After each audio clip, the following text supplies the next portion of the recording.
In this video, we will learn some of the properties of a quadrilateral, especially a parallelogram.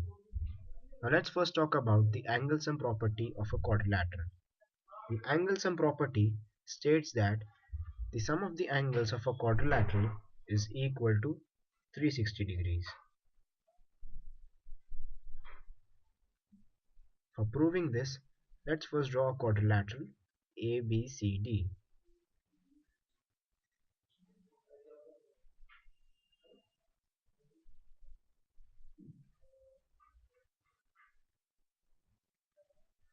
A, B, C, D. Now let's draw the diagonal AC.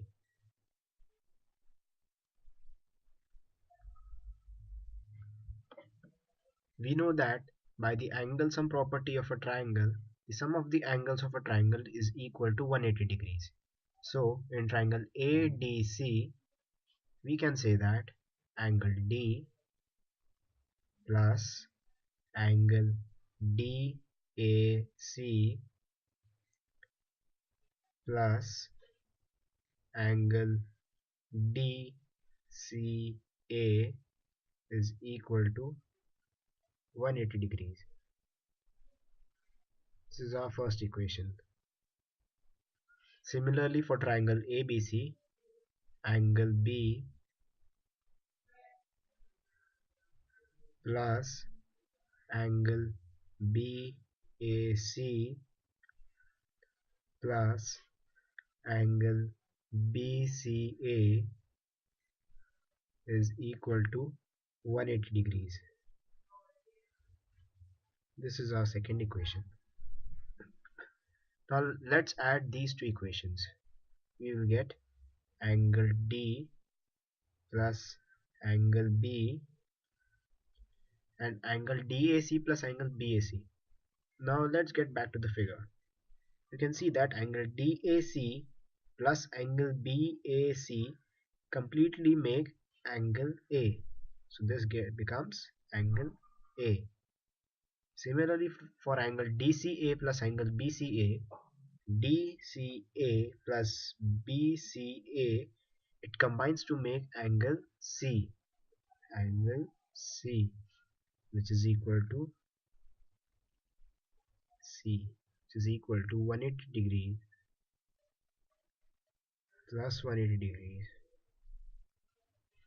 and that yields 360 degrees. So we have proved that the sum of the angles of a quadrilateral is equal to 360 degrees.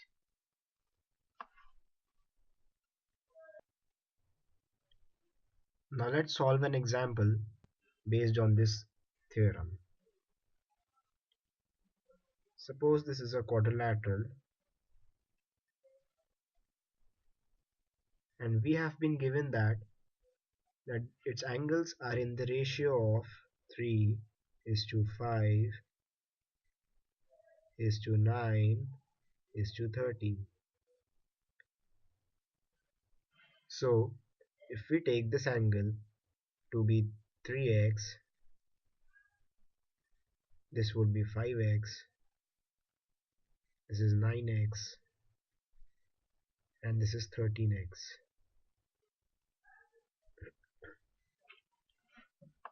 And now by the angle sum property, we know that 3x plus 5x plus 9x plus 13x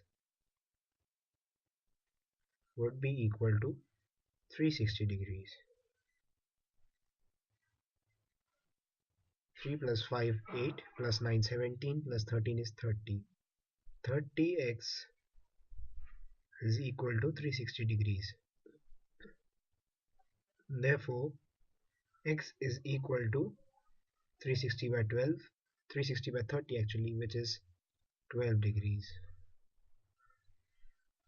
So the angles are 3 into 12, that is 36 degrees, 5 into 12, which is 60 degrees, 9 into 12, is equal to 108 degrees, and the fourth angle is 13 into 12, which makes it 156 degrees. These are the four angles of a quadrilateral.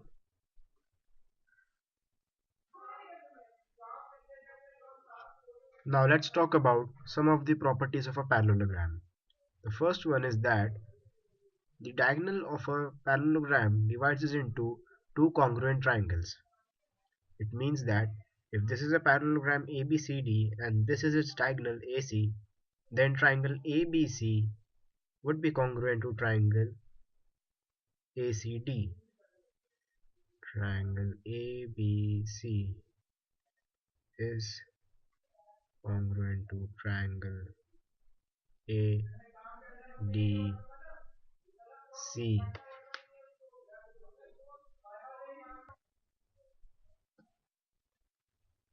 This is very simple to prove, as we know that being a parallelogram, side DC is parallel to side AB and AC is transversal. Hence we can say that angle DCA is equal to angle CAB. Angle DCA is equal to angle BAC.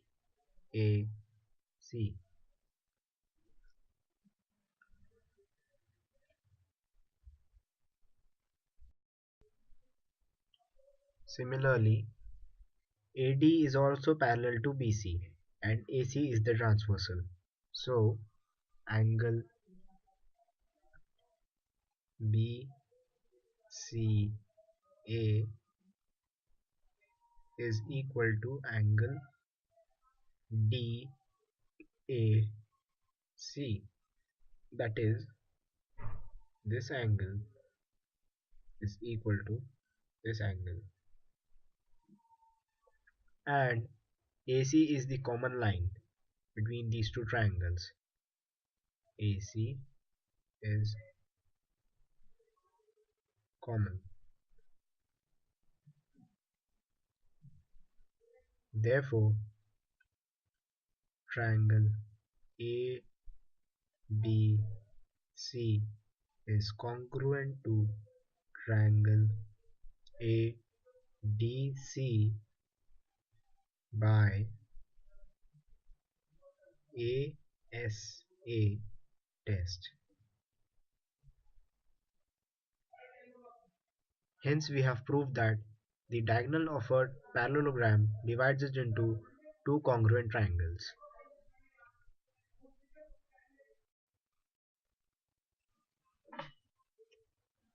We know that in a parallelogram, the opposite sides are parallel and equal. But the interesting thing is that its converse is also true. That is, if in a quadrilateral the opposite sides are equal, then it's also a parallelogram. Let's prove this with the help of this quadrilateral ABCD. Here, it is given that AD is equal to BC and AB is equal to CD. AC is the diagonal of this quadrilateral. Now, in triangle ADC and triangle ABC, we know that AD is equal to BC. That is, AD is equal to BC and AB is equal to DC and AC is common. Therefore, triangle ADC is congruent to triangle ABC by SSS test.